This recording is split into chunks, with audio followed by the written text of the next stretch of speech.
Olá, muito bom dia, boa tarde, boa noite, o horário que você estiver nos vendo aqui. Estamos aqui para falar do nosso vídeo mensal do nosso Fiagro EGAF11 ou EGAF11.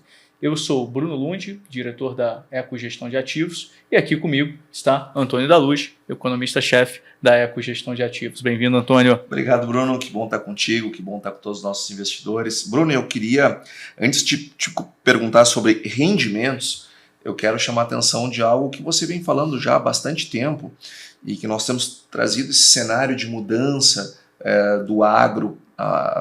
Todo mês a gente traz informações novas, mudando a página, saindo aquelas notícias ruins, dando espaço para as notícias boas da nova safra, enfim, e o preço do EGAF não para de subir. Não para de subir. Não para de subir. Ainda dá oportunidade, né? Ainda dá oportunidade. Ainda está abaixo do preço patrimonial, mas subiu bastante. Aquele investidor que acompanhou os nossos vídeos aqui e aproveitou a oportunidade. Se deu bem, com certeza. Se deu bem, né? Porque, só relembrando, em janeiro, né, ele fechou a 83,02, né, isso em janeiro. Né? Isso em janeiro. E hoje, na data que nós gravamos, né, a última vez que eu vi a cota, está 93,01. Então, ó, de 83,02 para 93,01 subiu praticamente, né, R$10 a cota de lá para cá. E a gente falando, ó, a cota está comprimida, né, tem essa pressão vendedora por causa de mídia negativa no setor agro, mas o fundo, né, vai muito bem, obrigado, zero inadimplência, incólume, passou, né, pelas estiagens, né, pelas enchentes, né, pelos eventos climáticos, né, com tranquilidade, né, com muito monitoramento, porém com tranquilidade, né, e a gente aqui mencionando para os nossos investidores, basicamente falando, olha, é uma baita oportunidade de compra. E agora você vê, R$10 já de subida em relação a quando a gente começou a anunciar isso para os investidores. A gente começou até um pouco antes disso, mas é uma baita subida, né, Antônio? E ainda tem mais por vir, né? Porque 93 ainda não é o valor justo, né? O valor justo está mais ali por volta de 100, então ainda tem um espaço ainda para subir. Agora, com as notícias, né, menos negativas ali do agro, né, ficando menos negativas e agora passando talvez até para positivo, né? Vamos ter maior safra, você deve falar um pouco disso, né? Esse ano a gente tem uma previsão de maior safra, saiu o Conab, saiu o USDA, tenho certeza que você vai mencionar isso aqui, né, para os nossos ouvintes, e acho que esse rol de notícias que vem agora, muito provavelmente deve fazer essa cota subir mais um pouco, né? Então, notícia muito positiva aqui para os nossos, né, investidores, para os nossos ouvintes, né? Nossa cota saiu de 83,02 no fim de janeiro para 93 nessa data que nós gravamos, que basicamente, ó, hoje, dia 19, segunda-feira, dia 19 de maio. E várias vezes eu instiguei, Bruno, a responder, né? Pô, estamos com algum problema? Tem algum red flag? Tem alguma coisa que esteja preocupando? Existe algum risco de não receber? Fiz você explicar como é que você recebia no fluxo de caixa, como é que você pagava os investidores para tranquilizar todo mundo. Eu acho que isso ajudou, muita gente veio, muita gente comprou e está aí rindo à toa, com um papel maravilhoso que, além de ter passado por toda essa crise de maneira incólume e ter tido toda a transparência da gestão, nós ainda temos altos pagamentos de rendimentos. Então eu queria começar te perguntando, Bruno, nós estamos no dia 19 de maio explicando aquilo que o investidor recebeu no mês de maio, mas que se refere a abril. Abril, exatamente. Como é que foram os rendimentos, Bruno, pagos nesse mês? Perfeito. A gente anunciou no dia 5 de maio um rendimento de R$1,32, um dos mais altos da indústria, se não mais alto, né? Basicamente, em relação ao mês anterior, teve 19 dias úteis, esse mês 20 dias úteis, então era esperado, né, que fosse um pouco maior, e ele ainda foi, né, um epsilon, digamos assim, maior, né, um delta ainda maior, porque Selic subiu, como você certamente vai falar aí na sua parte, né, de macro. Então, com subida de Selic, o fundo sendo indexado, né, a CDI/Selic, tá? E o número de dias úteis aumentando de 19 para 20, era de se esperar, né, um rendimento mais alto, coisa que aconteceu. A gente veio de, basicamente, né, de 1,26 para 1,32, tá? De 1,22, que foi o rendimento de março, para 1,32 agora está em abril. Isso, né, quando a gente compara, por exemplo, com o CDI foi de 1,06, então bastante acima, né, do CDI. Tá? Então a gente anunciou no dia 5 de maio 1,32 e isso foi pago no dia 12 de maio, 5 dias úteis depois do anúncio, o 7º dia útil do mês. A gente ficou bastante contente aí com esse rendimento.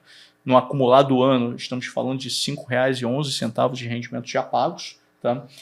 Que significa CDI mais 5,92. Então, quem está com a gente aqui desde o início do ano, né, recebeu 5,11, o equivalente a CDI mais 5,92, um rendimento bastante gordo, eu diria. Então, que beleza. Bruno, e como é que foi a performance do fundo? E eu vou pedir para que você mantenha a tradição de trazer naquelas 3 óticas que traz bastante transparência e permite que o investidor veja o produto de 3 maneiras distintas para entender as possibilidades de ganho dele. Então, como é que foi a performance? Perfeito. Primeiro eu vou começar com a performance do secundário, que é que você, investidor, está mais acostumado a olhar. Quando você abre sua corretora, é a cota que lá está descrita. Tá? Então, performance, né, do mês de abril, né, ali no mercado secundário, né, o PU, basicamente PU ajustado pelos dividendos, subiu 0,58. Sendo que, acho que vale a pena lembrar, né, no mês anterior subiu 10,39, então subiu muito forte, né, no mês anterior. Esse mês subiu 0,58, né, é natural, a base aumentou, né, então é natural que suba, né, um pouco menos, né, contra um CDI de 1,06. Mas o importante é que se você olhar no ano, eu gosto sempre de olhar no ano, porque aí você dilui um pouco desses efeitos que pode acontecer no mês a mês, né, esses efeitos de ruído aí no mês a mês. Estamos falando de uma subida de 12,79 desde o início do ano, tá, contra um CDI de 4,08, né, ou seja, uma subida aí bastante, né, expressiva. Então, primeira métrica que eu gosto de falar, mercado secundário, deu um resultado de 0,58 no mês, né, e no ano 12,79. Nada mal, hein? Nada mal. Acho que um dos melhores rendimentos aí da indústria. Quando a gente olha, né, agora, né, a outra métrica que eu gosto de falar é o contábil. O contábil é o fundamento do fundo. Quando eu pego os ativos, valorizo os ativos, tiro as despesas do fundo, o que sobra é o resultado contábil. Né? Um fundo, quando ele não é listado em bolsa, é por essa métrica que ele será avaliado, ou seja, a saúde dos seus ativos descontados as despesas operacionais daquele fundo. É isso que o resultado contábil, né, quer dizer. E no contábil de abril a gente teve um rendimento de 1,47%, um rendimento bastante robusto, equivalente a CDI mais 5,24, né, nesses 20 dias úteis, contra, né, um CDI de 1,06. Então, 1,06 do CDI, 1,47, né, da nossa aplicação aqui no EGAF, olhando novamente o contábil. Né? Então, ó, o contábil 1,47, que é o fundamento do fundo, os ativos rentabilizaram, eu tirei as despesas e sobrou ali liquidamente, né, no fundo 1,47%. Né? Diferente do secundário, né, do mercado secundário, da avaliação a mercado, né, do preço da cota, que foi de 0,58. Tá? E quando a gente olha a terceira métrica que eu gosto de mencionar aqui, é a métrica de resultado contábil por cota. Por que esse resultado por cota eu acho interessante? Porque é o que é mais próximo ali do rendimento que a gente divulga. Né? Então a gente divulgou 1,32, né, de rendimento para você. Quando eu pego, né, esse resultado do fundo, né, o que gerou esses 1,47%, né, tudo que gerou de resultado no fundo, tudo que os ativos, né, rentabilizaram, né, ao longo desse mês, deduzidas as despesas, esse é o resultado financeiro que sobrou. Quando eu divido pela quantidade de cotas, eu tenho R$ 1,43, superior ao rendimento de 1,32, tá, que a gente, né, pagou esse mês. Então, tem alguns meses que você vai ver esse resultado por cota um pouco menor do que o rendimento, tem alguns meses que você vai ver um pouco maior, né, do rendimento. É a nossa gestão aqui suavizar esses movimentos e pagar, né, para você algo ali aproximado ali ao CDI mais 4. Então, esse é o nosso objetivo, né? Essa é a nossa meta, pagar algo em torno, né, a CDI mais 4, por isso que a gente faz essas suavizações. Com isso, né, dado que eu tive um resultado por cota superior ao rendimento, tá, o meu resultado retido no fundo, né, para fazer essas suavizações foi de 42 centavos por cota para 54 centavos por cota, né, ou seja, eu tenho aqui um colchão para, eventualmente, meses que eu não tiver um resultado por cota tão grande, conseguir distribuir para vocês, né, o nosso, né, objetivo. Para aquele investidor que está chegando agora, que não viu os vídeos anteriores, lembrando que você recebe em algumas datas, em alguns meses, volumes maiores, e você organiza esse caixa de modo a pagar todos os meses para os investidores. Exatamente. Então não é que fique sem receber, é que é a regra do agro. O agro tem o seu calendário, tem momento de plantar, tem momento de colher, tem momento de comercializar. Tem momento de precisar de dinheiro para comprar insumos e plantar a safra, e tem momentos de entrar o dinheiro e aí que faz os pagamentos. Então, você faz uma gestão de modo a pagar todo mês uma meta, embora receba de maneira diferente. Exatamente, não, é isso mesmo, Antônio. Então, esse foi, né, o resultado, né, por cota, né, do fundo, tá? E só para concluir, né, falei dos 3 resultados, mas acho que vale a pena também falar de um outro fato do mercado secundário, né, que basicamente é a liquidez. Tá? Então a liquidez continua ali por volta dos R$800 mil, eu diria que é uma liquidez boa, então se você precisa dos recursos ou quer entrar no fundo, você tem liquidez para tal, né, você tem preço para entrar, você tem preço para sair, então é importante, se você entra no EGAF e tem algum compromisso que você precisa saldar, você tem preço para sair. E se você recebeu, né, um recurso, né, e está vendo alguma aplicação para fazer, você tem ponto de entrada ali no EGAF, ali no mercado secundário, porque a gente está com em torno de R$800 mil ali de liquidez. Já tivemos 1 milhão, né, ultimamente, né, tá girando ali em torno de 800 mil, a gente julga que assim que passar essa, digamos assim, essa ressaca ali das mal notícias do agro, que eu acho que agora, né, com as boas notícias, com super safra, né, e tudo mais, é bem provável que passe essa ressaca do agro, né, a gente volte não só a ter pressão na cota positiva, como também mais volume, né, sendo negociado aí nessa cota, a gente volte ali para casa acima dos R$1 milhão, já é um pouco da nossa perspectiva aqui, mas hoje em torno de R$800 mil, que é um patamar bastante interessante para você, né, ter uma tranquilidade que você consegue entrar e sair do papel na medida que você precisar. Tá? Então isso eu acho importante. E por último, né, como foi, né, a gente está tendo meses, né, positivos aqui para o fundo, né, esse mês de abril também foi um mês de subida no número de cotistas. Então o número de cotistas subiu aproximadamente mais 20 cotistas, não é muita coisa, mas basicamente em março a gente foi de 11.367 cotistas para 11.382, né? Fazendo a conta exata, 15 cotistas aqui, ou seja, quando o fundo está crescendo, quando o fundo está subindo, a tendência é que aumente o número de cotistas, e é o que a gente vem verificando aqui nas métricas que a gente acompanha, Antônio. E o cara que quer comprar não está achando quem queira vender, né? Para diminuir o número de cotistas para trocar, porque realmente está muito bom. Agora, Bruno, antes de te perguntar sobre as ações de gestão, referentes ao mês de abril, eu quero lembrar que nós estamos gravando no dia 19 de maio e você falou que nós tivemos um crescimento de mais de 12%, né, no acumulado do ano. Só que até abril. Até abril, o EGAF rendeu mais de 12%. É isso aí. Então, a gente fica bastante tranquilo de tudo aquilo que foi dito no passado aqui, mostrando a importância que ia virar, e está virando. Né? Então, olha só o rendimento que já deu e como muito bem o Bruno já falou, tem muito ainda o que caminhar para chegar no preço justo. 12,79, né, Antônio? E só lembrando, quando a gente fala de rendimento do mercado, resultado do mercado secundário, acho que vale sempre lembrar, a conta é feita como se fosse ações, né? Você faz o diferencial do preço, inclui o que foi pago de dividendo, né? Então eu pego, né, o preço de hoje, né, mais os dividendos pagos, né, desde o início do ano, para fazer essa conta do ano, né, mais os dividendos pagos desde o início do ano até hoje, dividido, né, pelo preço lá do início do ano. É dessa forma que a gente calcula, né, rentabilidade, né, em fundos que pagam dividendos, em ações que pagam dividendos, né, é a forma usual, né, de calcular a rentabilidade. Então você que vai lá ver qual foi o teu preço de entrada e qual é o teu preço de saída, quando você faz só a conta por preço,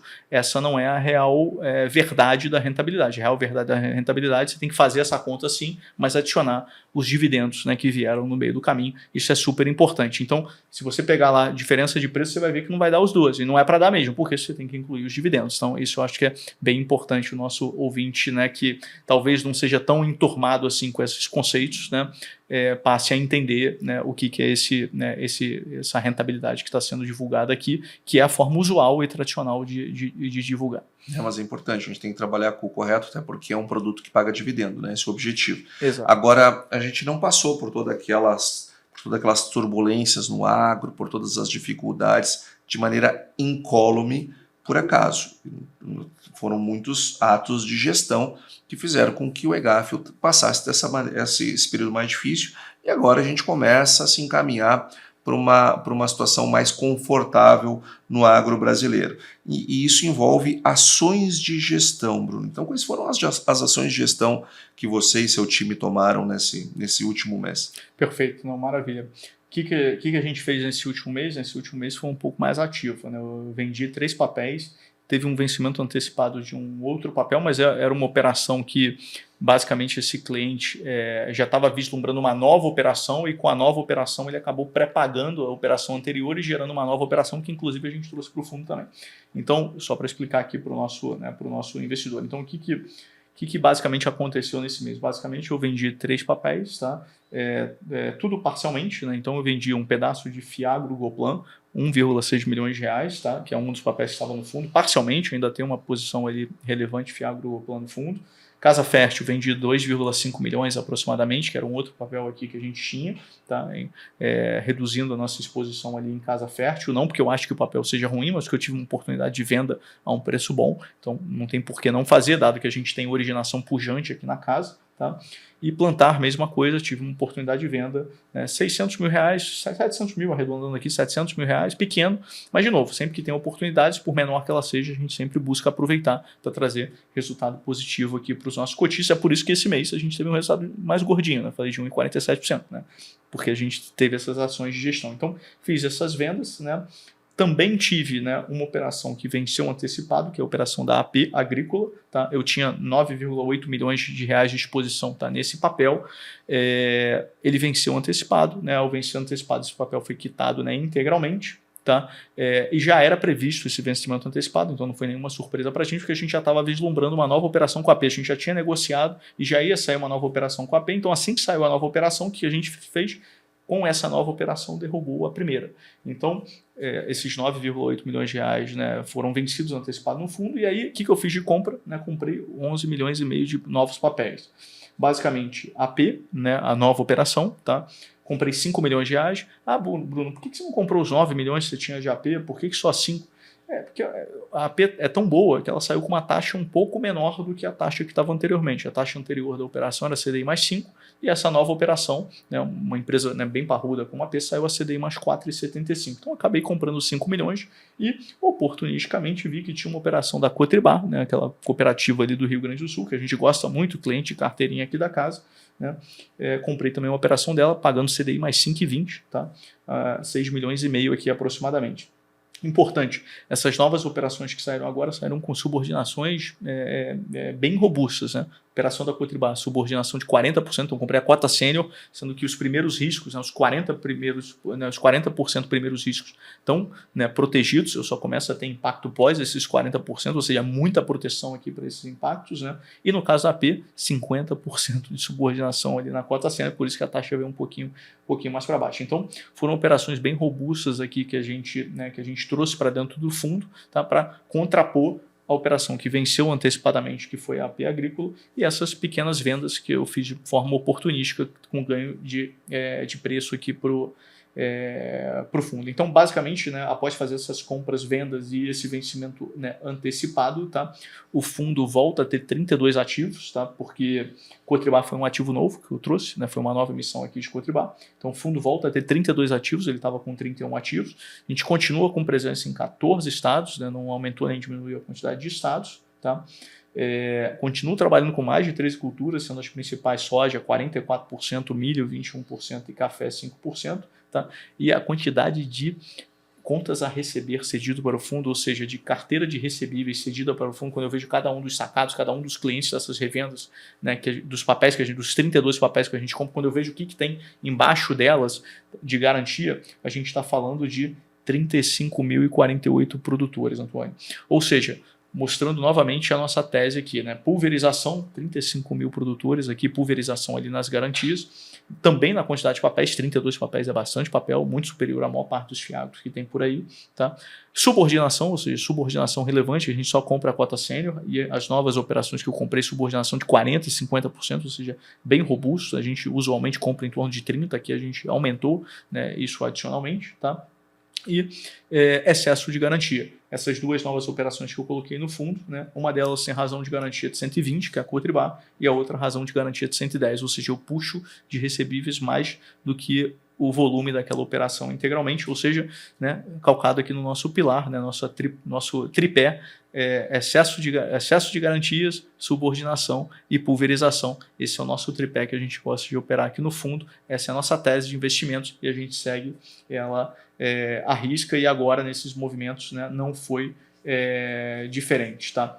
Com isso, né, eu continuo com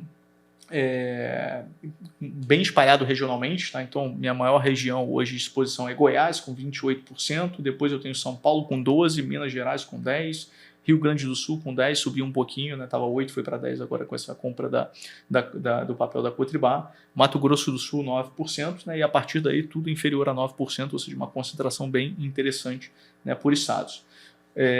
Por papel, né, os papéis mais concentrados do fundo hoje são Goplan, eu vendi um pedacinho, mas ainda estou concentrado, 9,28, né? Nativa 8,79 de concentração, depois Supply 6, Pantanal 5,86 e daí para baixo é bem pulverizado. Tá? Então essas são as maiores concentrações do fundo, são majoritariamente revendas, né? No caso da Goplan, uma associação de revendas que a gente tem muito conforto, né? Que são clientes da casa a longa data, já fizeram, né, 5, 6 operações aqui com a gente, cada uma delas, né? Algumas um pouco menos, outras um pouco mais, mas em torno disso. Então são realmente clientes que a gente, né, entende muito bem, está sempre junto com eles, está entendendo para onde o negócio deles vai e tem conforto em ter essas exposições um pouco mais altas ali no fundo, né, deles. Tá? Então, isso do ponto de vista, né, de concentração de papéis. Tá? E para encerrar, né, a gente, né, no mês de abril, a gente teve... mês de abril é um mês que eu não tenho muito recebimento dos papéis, né, porque, como eu já falei em outros vídeos aqui, nossa grande concentração de recebimento dos ativos que estão no fundo para espelhar o ciclo operacional do agro, de safra e safrinha, é em junho, que é logo após a safra, e dezembro, que é logo após a safrinha ou safra de inverno. Então, nossas grandes concentrações de recebimento dos papéis que constituem o fundo é junho e dezembro. Então, abril não é um mês de muito recebimento. Por isso que eu preciso fazer uma boa gestão de caixa para conseguir pagar o rendimento para vocês. Tive apenas 3 eventos, né? Eu tive 3 ativos, tá? Que representam em torno de 15% do PL do fundo, que pagou 44 centavos por cota. Paguei 1,32 de dividendos e só recebi 44 centavos por cota. Ou seja, essa diferença entre o 44 centavos e o 1,32 que eu paguei a vocês cotistas, né, eu preciso fazer gestão de caixa aqui. Eu precisava segurar um caixa aqui para conseguir pagar essa diferença aqui. Então, essa é a gestão de caixa que a gente faz entre, né, os 2 meses que são os grandes pagamentos ali de juros, né, dos papéis que constituem o fundo, que é junho, né, e dezembro. Então, abril eu tive esses 3 eventos, 44 centavos aqui, né, por cota aqui de pagamento. Nosso realizado vis-a-vis o orçado veio em linha, tá? Ou seja, 100% de adimplência, nada do que a gente esperava não ocorreu. Então, todos os pagamentos esperados que a gente esperava receber, de fato, foram realizados, foram recebidos 100% de adimplência, como desde o início do fundo, ou seja, a gente nunca, né, deixou de receber 100%, né, do que a gente, né, previa. Tá? E para encerrar, nossa carteira aqui continua com 310 milhões de reais aqui, aproximadamente, de PL. Tá? Caixa hoje, 8 milhões e meio aqui aproximadamente, tá? Para fazer juiz aí aos próximos pagamentos de rendimentos até junho, que é quando eu tenho o grande recebimento ali dos ativos. Né? E o que eu tenho de alocação, eu tenho hoje 302,5 mais ou menos, né, de ativos alocados ali, ou seja, de CRAs ou fundos ali que eu tenho, né, em alocação aqui no fundo. Tá? Bom, com isso, tendo feito toda essa explanação, eu encerro aqui a parte de gestão, Antônio. Até para não ficar esse monólogo aqui, vamos passar agora, né, para a gente falar um pouquinho de macro, né, para a gente falar um pouquinho de agro, né, macro bastante animado, né, o fiscal está um pouco menos intenso, mas por outro lado, né, a gente teve decisões de política monetária que você vai comentar aqui, e no lado do agro acabaram de sair 2 relatórios fresquinhos, né, um da Conab, né, e antes desse relatório da Conab da USDA, que são 2 relatórios que a gente acompanha a risco aqui, que tenho certeza que você vai nos brindar aí com o que veio aí nesses relatórios. Então, por favor, aí, fale um pouquinho. E ainda teve gripe aviária, né, Bruno? Gripe aviária, não, gripe aviária, é verdade. Realmente você está certo, foi um período bastante animado. E eu quero começar com a decisão de política monetária, porque afinal de contas o nosso investidor ele está posicionado num papel QDI+. Nós tivemos então o Banco Central brasileiro aumentando a taxa de juros em 0,5 ponto percentual para 14,75, e na minha opinião nós não teremos novas altas. Porque quando a gente lê a ata do Copom, e aí eu quero trazer aqui uns elementos da ata para dividir com o nosso investidor, fica bastante claro que o Copom está enxergando que as decisões do passado, os efeitos defasados de política monetária, ou seja, Quando uma decisão é tomada hoje pelo Copom, ela vai se integralizar 100% na economia entre 9 e 12 meses. Por isso que se olha para um horizonte relevante. Hoje, o Copom está olhando lá para 2026 em termos de inflação. Então, o que acontece? Quando o Copom ele olha para o que ele já fez de aumento de juros, parece que é o suficiente. Eles começam a observar os efeitos no crédito, na atividade, no próprio emprego, enfim, está no sentimento do empresário, no sentimento do consumidor. Tudo isso já se está enxergando esses efeitos virem.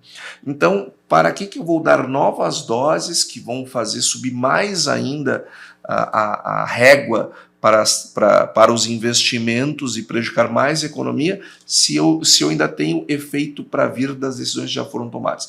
Isso foi algo que foi debatido na ata. Mas, ao mesmo tempo, a ata ela diz de maneira muito clara: nós estamos muito desconfortáveis com a inflação no presente e com as projeções para 2026. Isso é a desancoragem das expectativas, ela é um fator de desconforto para todos os membros. E isso está escrito na ata. Então, o que nós pressupomos dessas falas dos membros do Copom? Eles estão dizendo que para resolver o problema tem que ter a Selic alta por período prolongado. Isso não é a minha opinião, isso está escrito na ata. Período prolongado. Muito bem, vamos olhar no passado. As últimas 2 vezes que nós tivemos um pico de Selic foi em 2015 e depois nós tivemos em 2022. Em 2015, depois que a Selic atingiu o topo, ela ficou 13 meses tomando a mesma decisão de manutenção dos juros. Então ficou 13 meses com o juro no topo. E depois, claro, né, isso depois da última decisão ainda teve 45 dias para começar a reduzir. Então, na verdade, foi mais de 13. Nós tivemos quase 15 meses com a Selic no topo. Quando nós olhamos 2022, a Selic ficou 11 meses no topo, sendo decidida pela manutenção. Então, se eu pegar 13 meses em 2015 e 11 meses em 2022, eu vou concluir que, na média, dessas últimas 2 altas, o Copom manteve a taxa de juros por um período prolongado no topo de 12 meses, 1 ano. Eu estou dizendo que nós vamos ficar com a Selic alta por 1 ano nesse período de 14,75? Não, não é isso que eu estou dizendo. O que eu estou dizendo é que o histórico do Copom aponta para um período prolongado, bastante prolongado. O que está na ata é justamente que é necessário ficar por um período prolongado. Agora, se vai ficar por 9 meses, por 12 meses, por 15 meses, vai depender também das condições econômicas. No caso, se o país eventualmente entrar numa recessão, por A ou por B, é natural que seja revista essa estratégia. Agora, uma vez isso não acontecendo, se prepare por um período bastante prolongado de juro a 14,75, porque é o que está na ata. E quando nós olhamos para o risco de uma queda na atividade econômica muito mais forte do que se prevê, não é isso que o Focus está apontando. Pelo contrário, o Focus até melhorou um pouquinho a projeção de crescimento para 2025, já está em 2 pontos percentuais de crescimento. E a inflação, que é justamente o fator de desconforto do pessoal do Copom, os membros do Copom, nós estamos com o IPCA ainda subindo, ele ainda em 12 meses sobe, mas quando a gente olha a inflação ao nível do atacado, IGPM, GPDI, a inflação para produzir bens no Brasil, que é o IPP, o Índice de Preço ao Produtor, que também é medido pelo IBGE, a gente já vê que houve uma inflexão. Então nós teremos menos pressão de inflação do atacado para o varejo a partir de agora. Quando nós olhamos para a ancoragem ou desancoragem das expectativas, porque lembra, o Copom ele tem que se preocupar com a inflação hoje e com a inflação de amanhã, principalmente a de amanhã. Quando nós olhamos para isso, a inflação para 2025 já deu um ponto de inflexão. Nós chegamos a projetar 5,67. Agora estamos com 5,50 e toda semana está caindo um pouquinho a projeção para 2025. Isso vai mudar o cenário decisório do Copom? Não. Mas eu prefiro ter um alívio em 2025, mesmo que o horizonte relevante seja 26, do que uma piora constante das expectativas. 2026 está lá em 4,50. Enquanto o 4,50 não começar a reduzir de maneira significativa, se você ouvir falar de queda de juros, esquece. A pessoa que está falando está equivocada.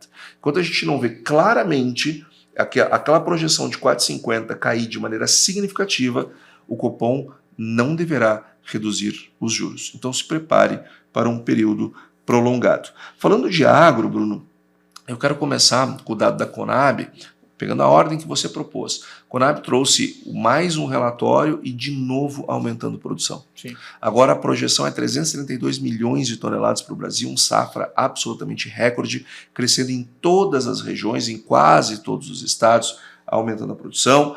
E isto faz com que vire a página dos problemas de 2024. E o USDA, no relatório de maio, ele é um relatório muito importante, porque é quando ele abre o ano seguinte. Então, pela primeira vez, nós tivemos contato com as projeções para 2026. Lembrando que esses aumentos da Conab, Bruno, estão se aproximando daquilo que o USDA já previa desde o ano passado. Então, monitoramentos por satélite, né, gente? Então, o USDA está trabalhando com o aumento da produção de soja do mundo, é verdade, só que ele está projetando um aumento do consumo bem maior do que o aumento da produção. E ele está projetando para o ano que vem uma relação muito, muito apertada entre produção e consumo. Para o nosso investidor ter uma ideia, a diferença são 3 milhões de toneladas. Muito Isso pouco, não é né? nada, porque 3 milhões de toneladas é muito fácil de perder. Porque agora nós estamos no plantio da safra no hemisfério norte. Nós vamos começar o plantio do hemisfério sul só lá a partir de setembro. Então, assim, tem muita coisa para perder. Perder 3 milhões de toneladas é normal. Ou seja, é bem possível que o ano de 2026 a gente possa, quem sabe, ter mais consumo do que produção, o que é altista para preço. E o milho, Bruno, pelo segundo ano consecutivo, nós deveremos ter um consumo maior do que a produção, apesar do aumento da produção de milho no mundo. E a soja para o Brasil, o USDA está projetando que nós vamos sair de 169 milhões de toneladas desse ano, recorde absoluto, para 175 milhões ano que vem. É difícil, é impossível, mas 169 também era, e eles estão acertando. Sim. Então, realmente, isso é bastante alvissareiro. E eu quero falar agora, Bruno, para concluir, a gripe aviária, que nós tivemos lamentavelmente. E só antes de entrar na gripe aviária, isso não é nenhum absurdo, né? Porque a maior parte dessa safra que vai vir já tá plantada, né? Então, da de 25 que eu tô falando. Sim, a 25. Não, a 25 está consolidada. A 25 está consolidada, né? E a 26, né? Tudo indica que deve ser muito positiva mesmo. A safra 25, eu diria que no Brasil, não em todos os estados, sim, mas no Brasil, nós estamos ganhando com uma larga vantagem e já estamos nos acréscimos, né? Então não perde mais. Não, né? perde mais. Não perde mais. É isso que vale a pena. A nossa safra 25 está praticamente toda ela colhida. Só que nós tivemos um episódio de gripe aviária no município de Montenegro, no Rio Grande do Sul, num rebanho comercial. Primeiro ponto, Bruno, que eu quero trazer aqui para o nosso investidor é que isto é grave, isto é sério, isso merece uma resposta. A boa notícia é que as respostas estão vindo. Primeiro ponto, desde 2006, Bruno, desde 2006 o mundo convive com gripe aviária. E o Brasil não tinha tido nenhum episódio até então em rebanho comercial. Na natureza, infelizmente, isso está disseminado, porque o Brasil é rota de migração. As aves migratórias passam pelo nosso território e também espalham o vírus pelo planeta. Então, nós vínhamos tendo essa ameaça. Só que o Brasil, ele não é só o maior exportador de carne de frango do mundo, Bruno. Se eu pegar os Estados Unidos, que é o segundo, e a União Europeia, que é o terceiro, somá-los não dá o que o Brasil exporta. Sim. Então, o Brasil é um grande exportador. Nós exportamos para centenas de países. Nós temos que obedecer regras de centenas de países. Nós trabalhamos sempre com a guarda alta. Os Estados Unidos, só no primeiro trimestre, já matou 25 milhões de aves comerciais por conta de focos de gripe aviária. A Europa também um pouquinho menos, mas também por aí. Nós tivemos um episódio. Os outros, os países desenvolvidos tiveram muito mais que a gente e vem tendo desde 2006, Sim. coisa que nós não tínhamos. Agora, a distribuição desse vírus está muito forte e nós tivemos esse episódio, eventualmente podemos ter outros. O que é importante o nosso investidor saber? A maior parte dos países tem um acordo regional com o Brasil. Ou seja, pega 10 quilômetros da onde teve aquele foco, dentro daqueles 10 quilômetros não pode exportar, fora daqueles 10 quilômetros pode exportar. Então o Brasil fez um alto embargo para conversar com cada um dos países. O Brasil levantou a mão e disse, opa, encontrei um problema aqui, isso é coisa de país sério, e nós somos um país sério. Sim. E se tem uma coisa que nós fazemos muito bem, público e privado, é isso. Nós temos um sistema de vigilância que funciona muito bem, nós temos empresários que trabalham sempre com a guarda alta, isso funciona muito bem. Não é à toa que só agora a gente foi ter um episódio desses, fizemos o alto embargo e agora vamos conversar com cada um para fazer valer os acordos de regionalização. Então, nós vamos ter sim uma queda nas exportações temporárias, no máximo são 60 dias, nós não acreditamos nisso, acreditamos que ali em um mês esse assunto se resolve e mesmo assim, dentro desse mês, nós vamos ter um embargo completo dos países que não temos relações aonde se regionaliza o problema e aqueles que se regionaliza nós vamos seguir exportando normalmente. Então a queda não é de 100% nesse mês, é numa parte. Então as aves são muito importantes, é um setor que fatura 100 bilhões de reais por ano, somos o maior exportador do mundo, como eu já disse, e o mundo não pode abrir mão da carne de frango brasileira, vai pegar quem? Dos Estados Unidos, que é o segundo maior, que tem mais problema que a gente, vai pegar da Europa, que é o terceiro maior, que tem mais problema que a gente. Não, então, por isso que eu acredito que rapidamente esse assunto da gripe aviária vai se resolver. Mas é biologia, né, Bruno? Agro, não tem telhado, estamos expostos a clima, estamos expostos à biologia, é parte do jogo. Encaramos com naturalidade, embora lamentemos. Exato, Antônio. Não, é parte do jogo, acho que o nosso investidor precisa entender e precisa entender a seriedade com que a gente aborda o tema, né? Que eu acho que você mencionou super bem aqui. Bom, obrigado pelos seus comentários. Com isso eu encerro o nosso vídeo, né, do EGAF11 e muito obrigado. Até o nosso próximo encontro. Até logo.